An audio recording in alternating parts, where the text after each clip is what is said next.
On a clear morning, Emu Flight 237 was scheduled to travel from Los Santos International to Sandy Shores Regional, a short commuter hop flown several times a day. On board were 4 passengers and 2 crew members. The flight was expected to last just under 30 minutes. The captain of the flight was 54-year-old Walter Mercer. Mercer had been flying for over 3 decades. He was respected as a calm, steady pilot who preferred to hand fly rather than rely on automation. Sandy Shores was a frequent destination for him, familiar and routine. In the seat beside him was his first officer, Daniel Pierce. 31, relatively newer, but competent and calm. Boarding for Emu Flight 237 began without issues. Passengers filtered onto the aircraft, stowing bags and finding their seats. Once the ground crew confirmed that the cabin was secure, the cabin doors were closed. Inside the cockpit, Captain Walter Mercer and First Officer Daniel Pierce ran through the final steps before engine start. At 8:57 a.m., pushback began for Emu Flight 237. The aircraft assigned to this flight was a Shamal, a mid-age twin-engine jet commonly used for short-haul hops across San Andreas. This particular Shamal had been built in the late 2000s and originally entered service with Fly US, where it had spent years operating high-frequency commuter services between Los Santos International and smaller regional airports. When Fly US began modernizing its regional fleet, the Shamal was sold to Air Emu. The airline repainted it, updated only the avionics that were absolutely necessary, and placed it into regular passenger service. While the aircraft had recorded no major mechanical defects, it was considered well used. Its systems were aging, its flight controls had wear, everything was still legal and airworthy, but the jet required attentive operation and precise handling. And on this morning, Flight 237 would put those traits to the test. With both engines running, the aircraft began to taxi toward the runway. The movement is slow, almost routine. Taxiing is often one of the most quietest moments of a flight. Pilots confirm instruments, review departure instructions, and mentally rehearse the takeoff. But while the cockpit remains controlled, the aircraft itself is alive with subtle cues: vibration, the roll of the tires into pavement, low hum of engine stabilizing. To the passengers, it feels like the most ordinary part of air travel. To the pilots, it is the final moment before commitment. 237, line up and away, 12 left. Line up and away, 12 left, there, 237. Weather conditions were clear, visibility was high, there were no mechanical issues reported. Everything appeared normal. Area 237, clear for departure, 12 left. Clear for departure, 12 left, Area 237, thank you. At 9:05 a.m., Flight 237 departed Los Santos and turned northwest, climbing smoothly along the coastline towards Chumash.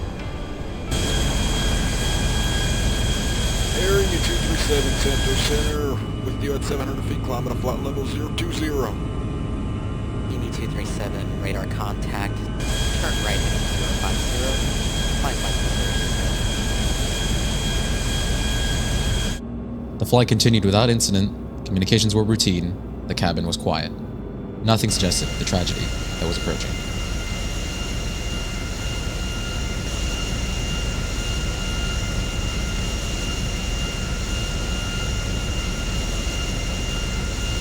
But as the aircraft began to descend, a subtle chain of small decisions began to unfold.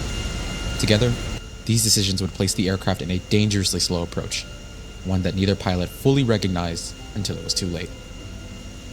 From Chumash, Flight 237 turned inland, descending over Lago Zancudo. The crew then followed the Zancudo River eastward, a common visual approach into Runway 07 at Sandy Shores Regional. The terrain on this approach was smooth and open. That visual simplicity can be deceptive. Without precise monitoring, airspeed can begin to bleed away unnoticed. Sandy Regional Area 237 on approach for Runway 07. As the aircraft lined up with the runway, Captain Mercer began reducing engine power to prepare for landing, but the jet was still slightly high. To maintain the glide path, Mercer raised the nose. This increased the aircraft's angle of attack. The wings now needed more speed to maintain lift. But instead of adding power, the airspeed continued to decrease.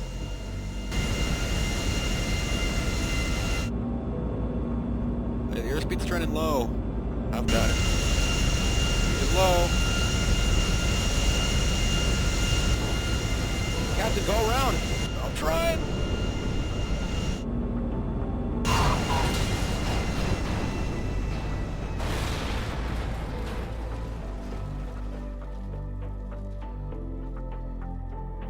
Less than 100 feet from the runway, the aircraft's wings finally lost lift.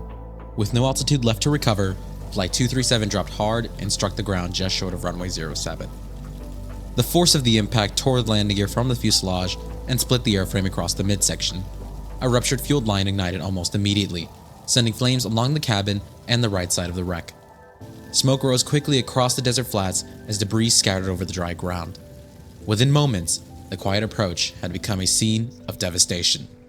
Emergency teams from Sandy Shores and Grapeseed reached the crash site within minutes. Mercer was extricated from the wreckage and transported for medical treatment. 4 passengers and the first officer were killed instantly. Captain Walter Mercer survived, critically injured, the sole survivor of Flight 237. Investigators found no mechanical faults with the aircraft, weather conditions were clear, and both engines were operating normally at the time of impact. The flight data showed that the airspeed dropped steadily in the final seconds while the nose continued to rise, placing the aircraft in a high angle of attack at low speed. The cause of the crash was determined to be a pilot-induced aerodynamic stall on final approach. Captain Walter Mercer survived the crash and cooperated fully with investigators. There was no evidence of negligence or impairment. The stall was deemed an unintentional loss of situational awareness during a familiar approach. As a result, no criminal charges were filed. Air Emu did not retire the Shamal. Instead, the airline implemented additional approach monitoring procedures and revised training to emphasize airspeed awareness on short-field landings. The goal was to ensure that the conditions that led to Flight 237's stall would not be repeated. Flight 237 reminds us that in aviation, even the smallest lapse can carry irreversible consequences. Precision in every moment is not optional, it is essential. In the final seconds of Flight 237, there were no second chances, only silence and the weight of what was missed.